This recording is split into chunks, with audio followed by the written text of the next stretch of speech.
What's up, guys? So today's video is going to be about $2 bills. Just went to the bank, got myself a stack of $2 bills. Let's go ahead and open this guy up. Slip it in there, give it a little cut. So yeah, we have $2 bills, a ton of them. And these are sticky because these are all new. Let's say new, I mean they're not from this year. Most of these are 2017, probably a lot of 2013s, so forth. Yeah, I want to talk about $2 bills. I love $2 bills, as you can see here, right? There's a ton of them. I think it's a good looking bill. All right, on the front here we have a picture of Jefferson, which ironically is what, the third president? So shouldn't this be a $3 bill? Who's the second president? John Adams. Shouldn't John Adams be on here? I don't know if there's a reason why Jefferson's on here instead. But anyway, he is on the $2 bill. This was introduced back in 1862, and it was part of U.S. currency until 1966. And then for some reason, they stopped it. However, they started reproducing it again as part of our American currency in 1976 until present. That's right, until present. Now, you might be asking yourself, why don't I see them? That's my question. Why don't we see these in regular circulation? Because since 1976, a lot of people watching this video have been born after that, but there's a few that have been born before it. Why don't we see this in our currency? This has been printed by the American government as U.S. money for all those years, and it's still printed today. However, they print very little of this, all right? And actually, I believe I read online it's 1.2 billion of these physical bills in circulation. Now that sounds like a lot, right? That makes up 0.001% of currency that's in circulation. Okay, it's not even 1% of the bills that we have floating around in America and around the world. It is 1/10 of 1%. So why? Why is it still a thing? I mean, I think it's cool. I'm glad it's a thing. But why? Why are they still printing these if they're not, you know, being used? I mean, it's pretty rare. There's some people watching the video right now, you might be one of them, and you've never even seen a $2 bill. I like these because I think they make fun tip money. You know, if you're at a diner or something, restaurant, you know, go out for some drinks, whatever the case is. You know, you want to leave like $6 tip, whatever. You just throw 3 of these on the table, or let's say you have a $12 tip, you got a $10 bill and a $2 bill. It's just fun because people don't see these, and sometimes they think they're fake. Like, you know, you could probably go to a lot of different stores and hand them a $2 bill to buy something for like $1.50 or something, and they'll be like, yeah, right. How about some real money, buddy? And you're like, this is real money. You know, you might even get into an argument with them. They're like not going to accept your U.S. currency because they don't know it exists. There's a lot of younger people that work in retail, you know, that just have never seen dollar coins, you know, Sacagawea coins, Susan B. Anthony coins. They've never seen Kennedy $half coins. Especially older ones, you know, Benjamin Franklin $half, and you know, you can go even older than that. An Eisenhower dollar coin. A lot of people haven't seen those. Big old coin. Super cool. But they don't know what that is. That's not real money to them. They know the $1 bill, right? The $5 bill, the $10 bill, the $20 bill, the $50 bill, and the $100 bill.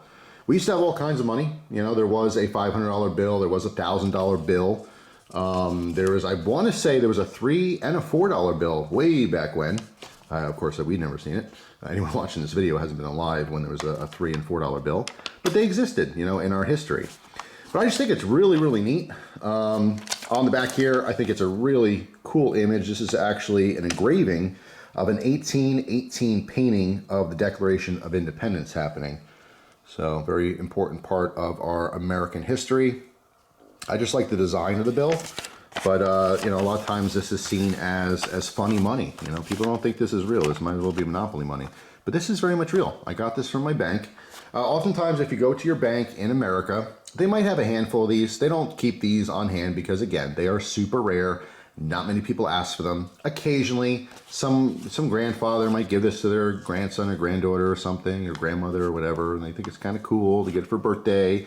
And then, you know, someone spends it, it ends up at the bank. So if you go to the bank, more than likely, they're going to either have no $2 bills, or they might have like 2 or 3 of them. You know, maybe they have 10, you know, sitting in the vault somewhere or in one of the teller's drawers or something like that. But you're not going to find like stacks and stacks anywhere. I actually had to order these. So I went to my bank, Now, I actually have multiple bank accounts to spread out money. I not like I have a bunch of money in the bank, but I like to spread it out for different reasons. You know, keep a little here, keep a little there. More so it's for convenience. I'm in Pennsylvania and I have to drive. I mean, where in Pennsylvania, in the Northeast I am, you know, things are far. So sometimes I might be away from the bank that I bank with, and I don't want to have an ATM fee if I take money out or something. So I literally open bank accounts like all over Pennsylvania. So wherever I am, I got like $200 in the account in case there's an emergency or something, or if I just need to grab cash. It's just easy. So, you know, the bank that I first went to ask about $2 bills, they didn't have any. I said, well, can I order $2 bills? And they said, yeah, sure. You know, how many do you want? And I said, I don't know, like $100 worth maybe. Which would be 50 bills if you do the math. And they said, well, we can't order that. And I think the minimum's higher. So I'm like, okay, you know, they wanted to go talk to the manager. The manager didn't know, because again, it's a rare thing. No one cares. No one asks about these things. So she had to call like whoever, I was gonna say corporate, but I don't know, maybe they had to call someone else. And they had to ask, you know, what's the minimum to order $2 bills? And they came back and they said $5,000 worth. And I said, yeah, well, I'm not looking for $5,000 worth of these things. I just want, you know, a couple of them to keep my wallet every now and again. So I moved on to another bank, and the other bank said that they can do 100 bills or $200 worth as a minimum order for these bills. And that's exactly what they did. And that's what I got. I got $200 worth. So, yeah, I mean, I think they're pretty cool. Like I said, it's a piece of our history, but it's not even history. It's still literally US currency. They're still printing them. My big question is why? What's the point? You look at the hundreds of thousands of registers at stores in America. There's not even a spot for this bill. You know what I mean? Like if all of a sudden, and I don't think they ever will, but all of a sudden they're like, you know what? Let's focus on the $2 bill, you know, instead of the other things. You can't even have a spot in most stores in retail to store these things. You know, so I don't get it. I don't know what the point is. Why they kept up with it. You know, like I said, it's such a small focus. It is the rarest of the, you know, current American currency. And I think the $20 bill is the most popular. I think they print more $20 bills than anything else. You can, you know, check that. Fact check it. That's something I heard years ago. I would imagine there's lots of $100 bills out there too. But I would say that the $20 bill is probably far more printed than like the 10 or the 5 or even the 1. So here's the question for the day. I'd like you to comment down below. I want you to tell me how old you are and if you've ever seen a $2 bill in person. Now, you might have seen it, you know, hung up at a business or something. Someone gave it to them and they opened it up. You know, it was a fun little commemorative thing. Maybe you saw a picture of it online or something. But I'm just curious, how many people out there have seen these and how many people have used these, you know? I thought it was a really cool thing. I mean, whenever I come across $2 bills, if they're not like really old ones, because I kind of collect them. I only have like, I don't know, 5 or 6 older ones, maybe the 70s and 80s. But when I do find them, I like to use them because I think they're fun. You go to hand this to someone and you're pretty much educating them, because more times than not, when you pay with a $2 bill in America, you get a funny face and the question of what's that, you know?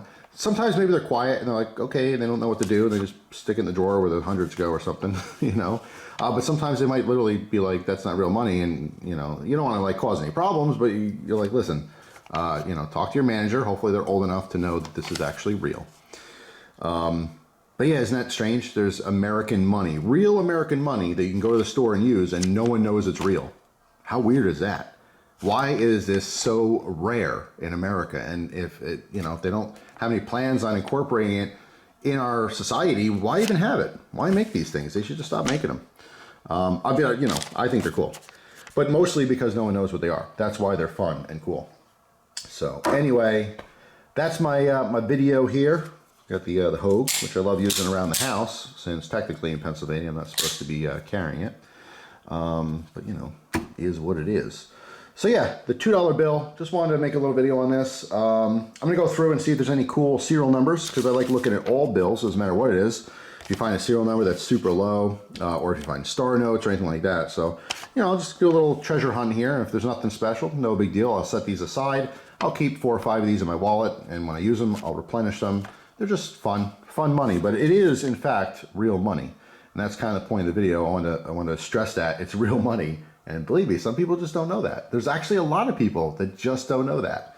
You know, if you're watching this video and you're like 16, 17 years old, you probably never even heard of a $2 bill. If you're in your 40s or 50s or 60s, or even if you're in your 20s or 30s, you might know about it, but you probably don't use them, you know. Why? That's my question. Why? Why is this still a thing? I don't know, but I like it. So anyway, that is all. All right, I'm back for a second. I was looking at some of these serial numbers, and I first opened the pack. I spread them all out and everything. I didn't look to see if these were actually consecutive, and they are. So you can see the serial number is 01362375375, 376, 377, 378, 379, 380. So these are consecutive serial numbers. So back in 2017, it looks like this whole stack is from 2017. These were never used. These were printed in 2017, stored somewhere for a long time, and then here I go asking the bank for them, and they ordered them, and someone went into a vault or warehouse or wherever they keep all of our money, and took a stack out, and this is literally consecutive, which is kind of cool. So I'll look through and try to find an interesting number, and I'll probably keep maybe 5 or 10 bills together just as part of my little collection to have consecutive bills. It's really cool. Now these aren't, I don't think there's any significant numbers in here. Like I said, if you have very low numbers, or if you have numbers that mirror themselves, like let's say you had like, I don't know, 1, 2, 3, 4, 3, 2, 1 or something like that. Those are more, valuable. People collect those. Also, if you have a repetitive number, like if you had, 00, 6666666, or 22222, whatever, those kind of bills are also highly sought after by, paper money collectors. So I don't think there's anything that exciting here, but I do really think it's cool that these are consecutive. Like I said, I might have, this might be, and I'm kind of kicking myself because I have to go through this and see if it's from the beginning. Not that I would keep 100 bills consecutive, I don't really care about that. But like I said, a group of 5 bills or a group of 10 bills consecutively, just kind of fun. Just a fun thing to have. But anyway, just thought I'd point it out for all the currency collectors out there. If you like collecting paper money, let me know down in the comment section. You guys know I love coins. I very much focus on silver coins. However, once you start getting into a hobby like collecting coins, and you start seeing other coins that not silver or gold, but they're still pretty cool, you're kind of interested in them. Told you guys I started getting into hard time tokens. Then you look at bills, and it's just kind of cool. All of it's cool. American history is what it is. You're collecting a piece of American history, having an old Confederate bill or something, or an old coin, U.S. coin. But anyway, I thought this was fascinating and wanted to point this out. This is something you would probably never find, in regular circulation. The odds of it are just so slim. You'd probably win the lottery a couple times before you actually got change back, and you had $4 bills, in change, and they were all consecutive numbers. The only way to get this is literally getting a stack of bills that have been printed in sheets, cut, put in order, and then literally given to you. In this case, that's exactly what happened. The mint printed these, in sheets. If you don't know where money is printed in sheets, then it's all cut up. And then obviously it was stacked together, so it was consecutive. In fact, I noticed something on the band here when I first turned the video on, and I didn't read the whole thing, but this band says, if the numbers on notes in this package do not run in sequence, the substituted notes are indicated by a star. Inquiries should include the serial number of the notes. So there might be star notes in here. That's what I was kind of looking for as well. So we'll see. I don't know. Maybe I'll go through and try to find a cool set to have, whatever's easy to remember, I guess, with the numbers. But that is all. Just thought I'd point it out at the end of the video here. Thanks for watching. Hope you guys have a fantastic day, and I will see you tomorrow with a brand new video. Take care.